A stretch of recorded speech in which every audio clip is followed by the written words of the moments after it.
Bueno, primero que nada, buenas a todos. Este pequeño video es una exposición de la cátedra de Seminario 2 de la carrera de licenciatura en Sistemas de Información de la Universidad Nacional de La Rioja. Quien les habla, el alumno Marcos Peña Polastri y mi compañero Ángel Daniel.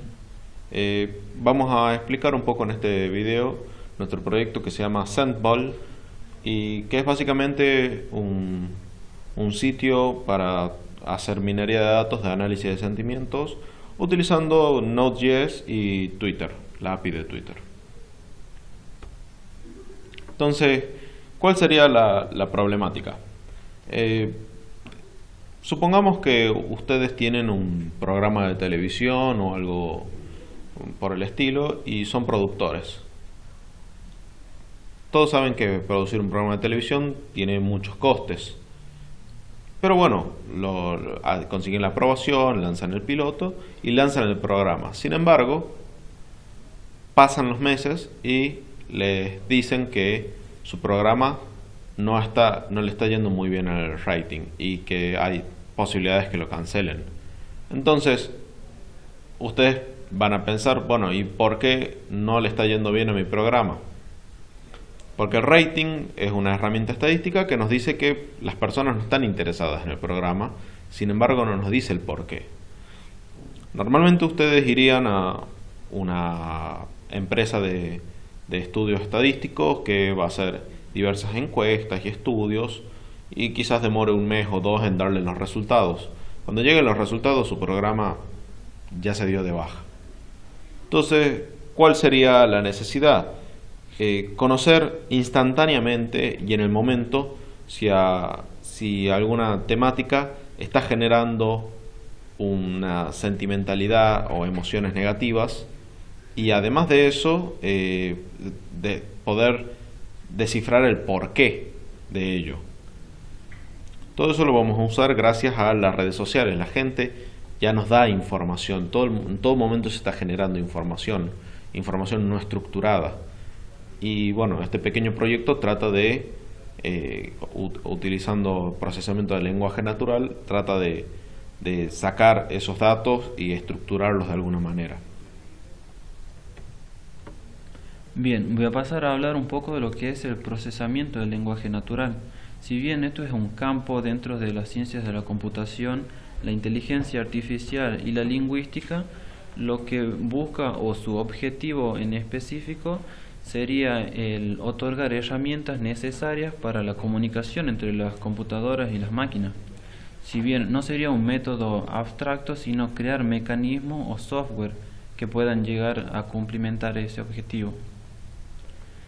Si bien esto parece ser algo relativamente nuevo, no lo es así, sino nos podemos remontar a los años 40, en donde todo este procesamiento del lenguaje natural surge gracias a un memorándum que había tenido un famoso matemático. Entonces su objetivo era utilizar unos métodos que él tenía de desciframiento criptográfico y métodos estadísticos para brindarle un poco más de información acerca de cómo desarrollar un lenguaje en el cual la máquina pueda llegar a entender lo que nosotros le queremos decir.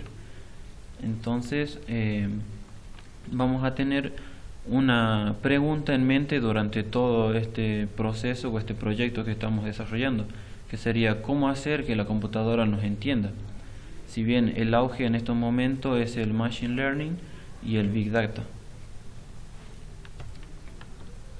Hablando un poco de la historia de esto, nos vamos a situar en los años 60, donde podemos ver el nacimiento de la inteligencia artificial, que había sido dentro de un seminario que duró aproximadamente 2 meses en Estados Unidos, donde el tema principal que se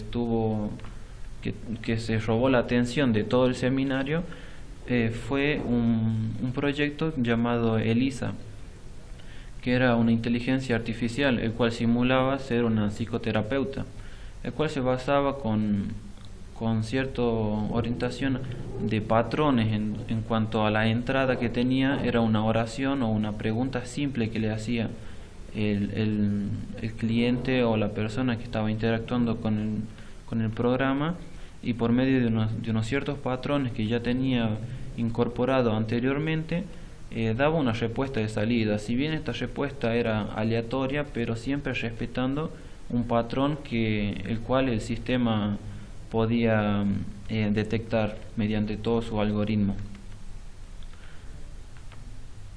Con esto surge el problema de la ambigüedad, que serían, por ejemplo, problemas a nivel léxico, referencial, pragmático. Son problemas en sí del habla humana. Pueden, por ejemplo, ocurrir palabras que tengan doble significado, o dependiendo del contexto en el que se esté hablando, va a tener una connotación distinta. Por ejemplo, al hablar de la tierra, no específicamente estamos hablando del suelo, también podemos hacer referencia al globo terráqueo, por ejemplo. Tanto así como la ironía, que hablar con ironía es algo que comúnmente se utiliza y es algo que la computadora en sí no puede detectar.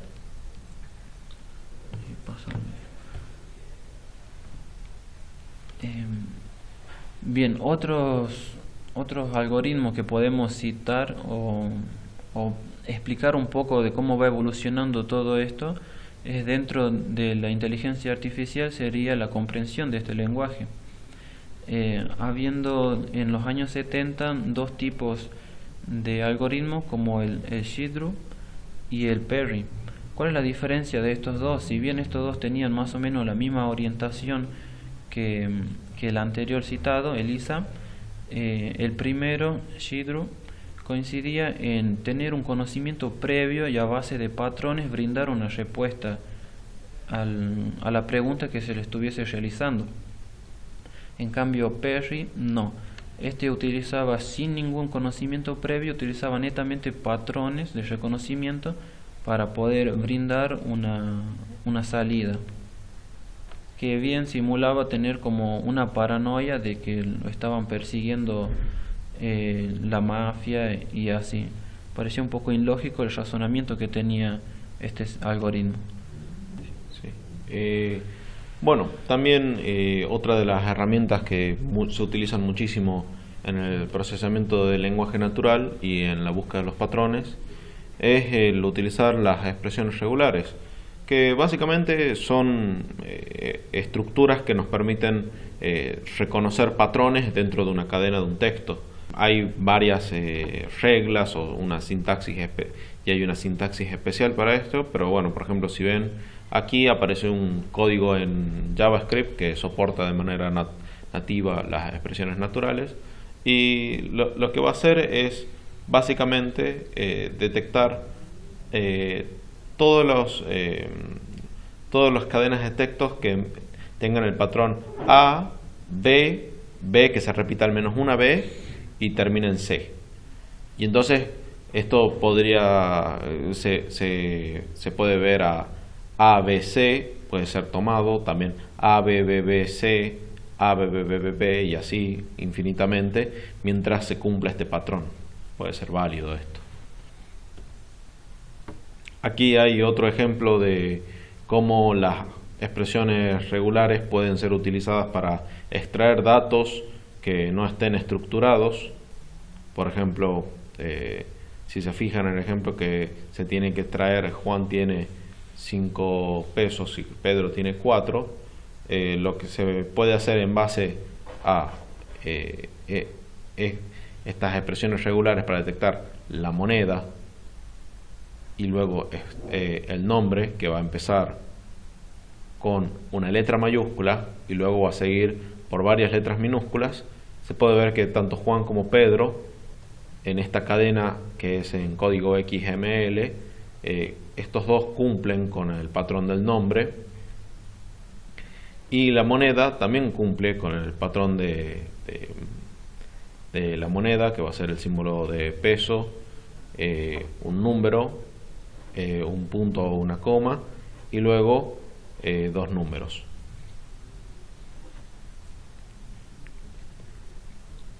Bien, continuando un poco con lo que es el análisis de sentimientos, esto es una tarea que está incluida dentro del procesamiento del lenguaje natural y su objetivo es encontrar la subjetividad del texto de entrada.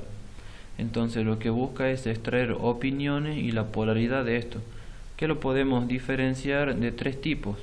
Pueden ser en base a sentimientos, a la subjetividad o el resumen de opiniones. Cuando decimos en base a sentimientos hablamos que puede tener un conjunto de opiniones que a su vez están divididas en tres, en positivas, negativas y neutrales. En cuanto a la clasificación de subjetividad, podemos decir que esto puede ser subjetivo u objetivo. Si hablamos de subjetivo es que va a tener una carga emocional la respuesta o lo que nosotros estamos viendo en el texto. Si hablamos de objetivo es algo más imparcial, algo más general. En cuanto al resumen de opiniones, es extraer la idea principal en base a un patrón del texto al que nosotros estamos haciendo referencia. Bueno, ¿para qué se puede utilizar los análisis de sentimientos? Bueno, básicamente podemos utilizarlos para clasificar primero los sentimientos que logremos encontrar. Podemos sobre algún tópico clasificar la subjetividad de alguien. Podemos ver si la opinión de alguien es a favor o en contra. Esto puede ser muy útil, por ejemplo, no sé si conocen los meta buscadores de críticas como Metacritic. Ellos utilizan este tipo de algoritmos para ver si es que una crítica fue positiva o negativa o neutral. Y para hacer resúmenes de opiniones también, para poder hacer resúmenes de cadenas de texto.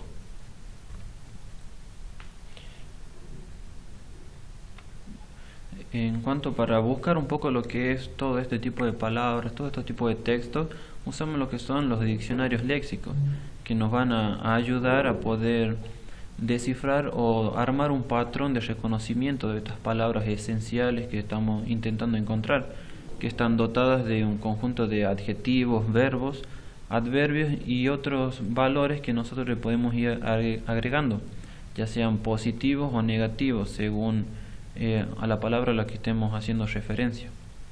Nosotros vamos a utilizar, no se ve muy bien acá en la presentación, pero nosotros estamos utilizando un diccionario que se llama AFIN 165, que básicamente contiene todos estos elementos con un valor matemático que va entre -5 para lo más negativo hasta 5.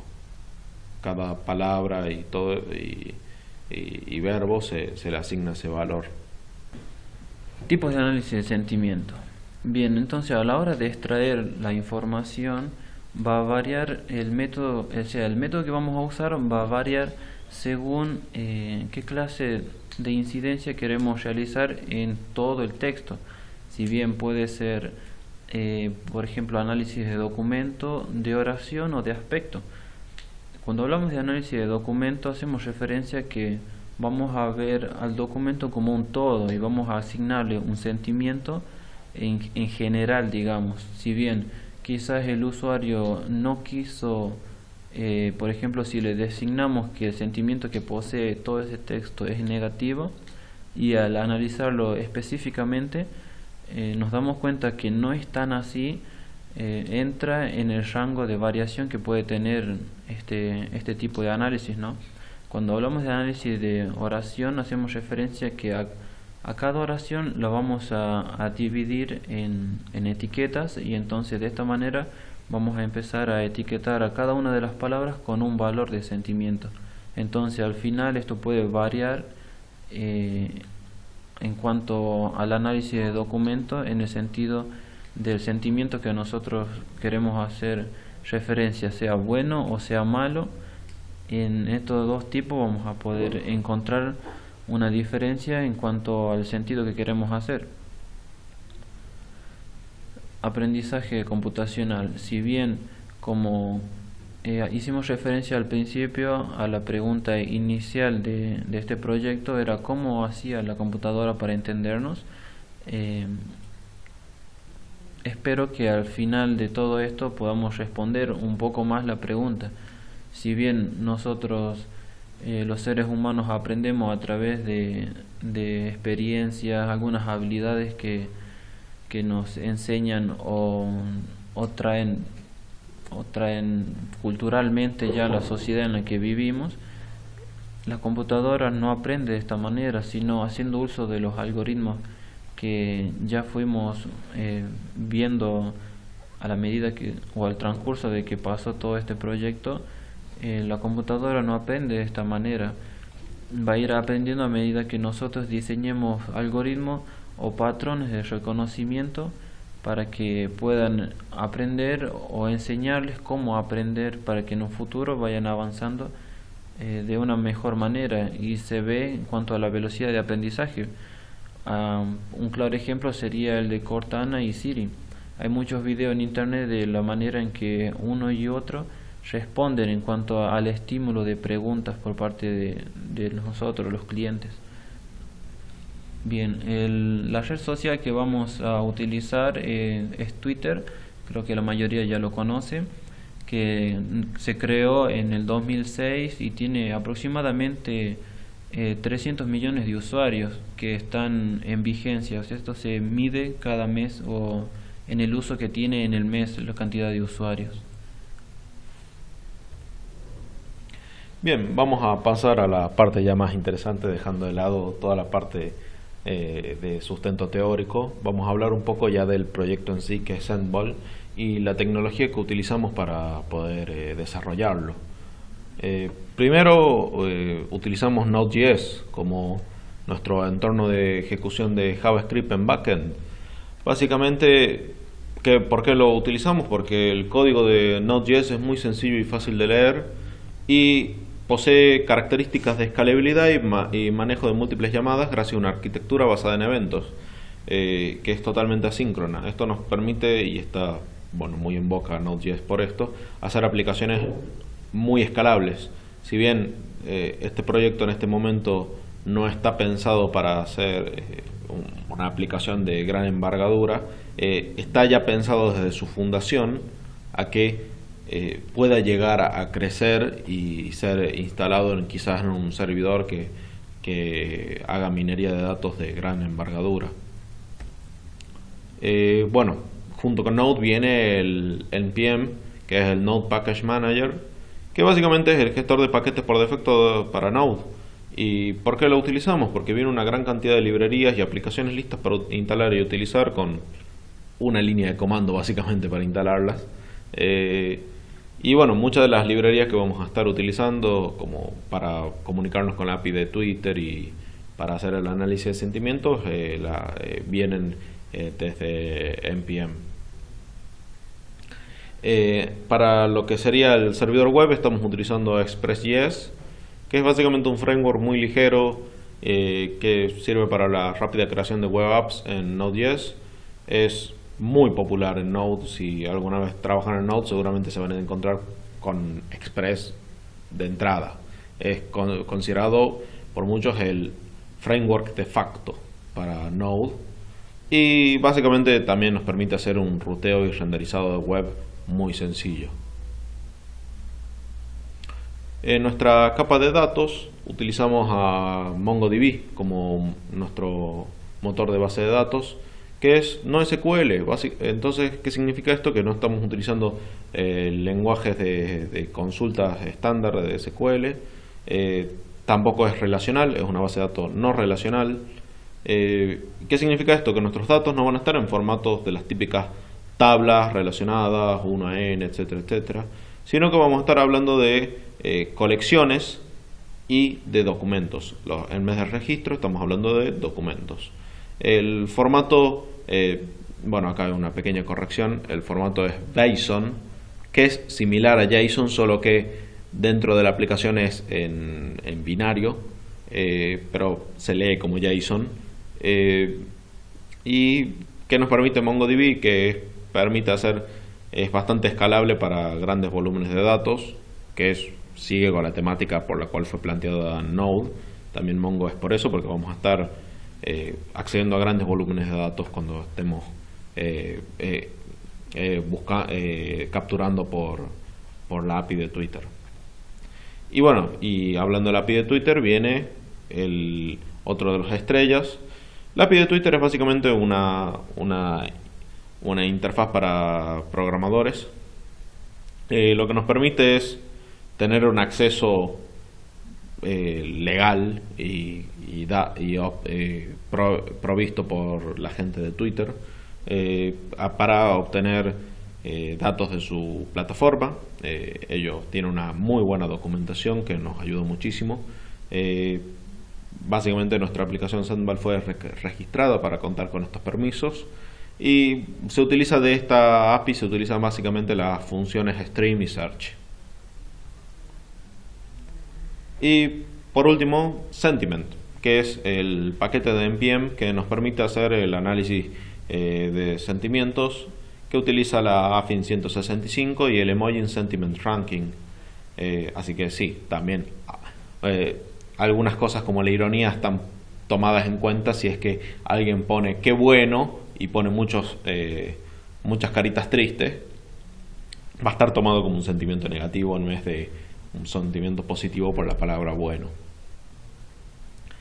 Y además lo bueno de Sentiment es que nos permite el registro de nuevos lenguajes en formato JSON, que nosotros hicimos una aproximación de eso con el español. Por defecto viene solamente con inglés y francés, pero pudimos poner un poco de español, pero no es muy funcional, hay que trabajarlo un poco más. Y ahora a explicar un poco el caso de uso que nosotros hicimos, que es básicamente #Game of Thrones. Cuando este proyecto fue hecho, estaba en su momento empezando la emisión de la última temporada de la popular serie Game of Thrones. Entonces nosotros en el horario de emisión, que eran los domingos a las 10 de la noche, pusimos este pequeño proyecto a capturar este hashtag en Twitter durante toda la hora que duró el episodio, para tener esos datos almacenados en nuestra base de datos. Entonces, ¿cómo fue más o menos el funcionamiento de esto? Básicamente nosotros ingresamos como input #Game of Thrones, esta cadena, a través de Sendball. Sendball utiliza la API de Twitter para usa las funciones de Stream, Status Filter, y la Twitter nos devuelve por cada tweet un objeto de tipo JSON que se llama tweet.json. Y bueno, ese tweet viene con toda la información que nosotros necesitamos. Entonces, por ejemplo, este es uno de los tweets que nosotros capturamos, que lo dice en inglés, pero básicamente dice: nunca me sentí más atada por la monogamia que cuando espero que mi novio regrese a casa, así podemos ver Game of Thrones juntos. Este tweet tiene una sentimentalidad claramente negativa, porque habla de estar atada, que en inglés es constrained, porque está esperando a su novio para que llegue a casa. Se está perdiendo el capítulo, no puede usar las redes sociales seguramente para evitar los spoilers, y entonces se está sintiendo mal porque su novio no llega aún.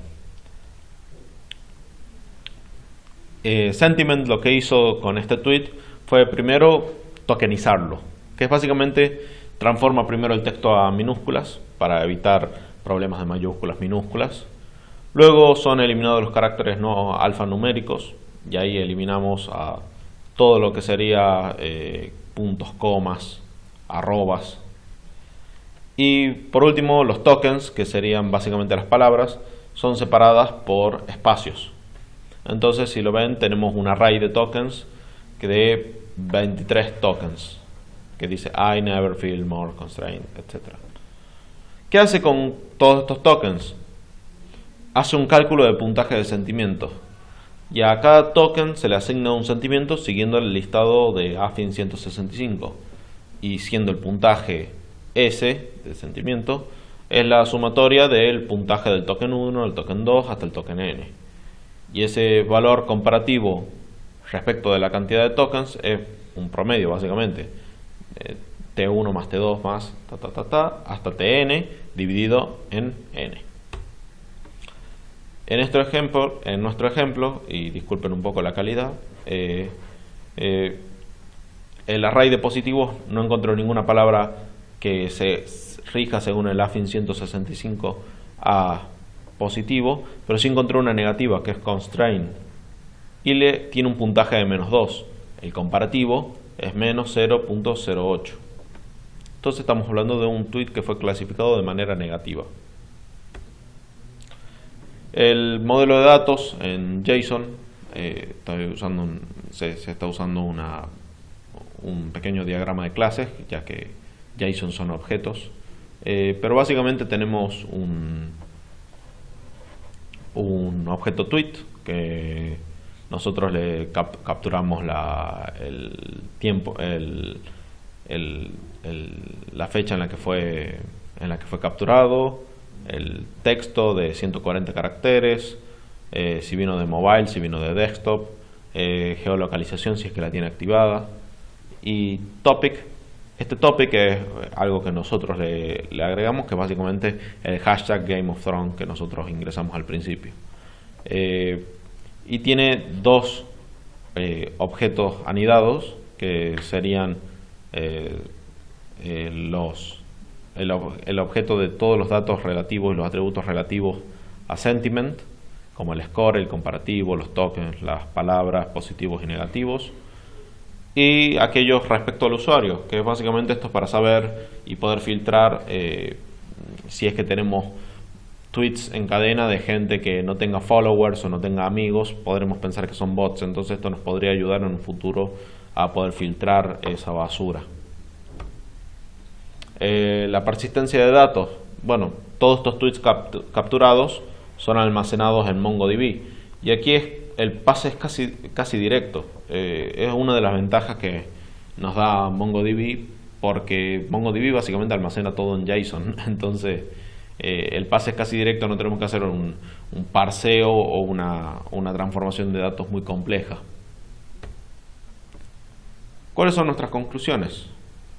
Que el análisis de sentimientos es una herramienta sumamente potente con un gran panorama futuro, y que Sendball puede complementar los objetivos trazados inicialmente, que era la captura de datos de tweets en tiempo real y su correspondiente análisis de sentimientos. Ahora vamos a pasar a la demostración de todo esto, porque es muy bonito en PowerPoint, pero también hay que demostrarlo. Así que nos vamos a ir aquí. Bien. Vamos a ver un poco el código. Este es el código del proyecto, y el proyecto andando está aquí. Lo vamos a iniciar. Vamos a limpiar un poco esta terminal. Utilizamos el comando npm start para iniciarlo al servidor. Dice que está escuchando ya. Y si nosotros vamos a alguna pestaña y vamos a donde está escuchando, tenemos la interfaz de inicio, que aquí lo dice, Sendball Seminario 2. Bueno, esta parte de HTML justo se fue un poco para arriba, pero no debería estar así. Para demostrar en vivo algo que esté sucediendo ahora, hoy está la E3, que es un evento muy importante de videojuegos. Entonces, si buscamos en hashtag E3, vamos a ponerlo en inglés, ponemos buscar. Si bien aquí no aparece nada, en el backend Sendball ya está trabajando. Entonces, si nos vamos al backend, vamos a ver que que estos tweets están siendo capturados en tiempo real. Acá dice looking forward to Ubisoft en la E3, está esperando la conferencia de Ubisoft. Acá hay otro que tiene sentimiento -1, -2. Bueno, son muchísimos. Todos estos están siendo guardados en la base de datos actualmente y está todo funcionando bien. Yo lo voy a parar un poco para que no se nos llene el disco duro de estos datos. Pero si nosotros nos vamos al gestor de base de datos, que es MongoDB Compass, y por ejemplo hacemos una consulta, que yo la tengo convenientemente, la tengo aquí.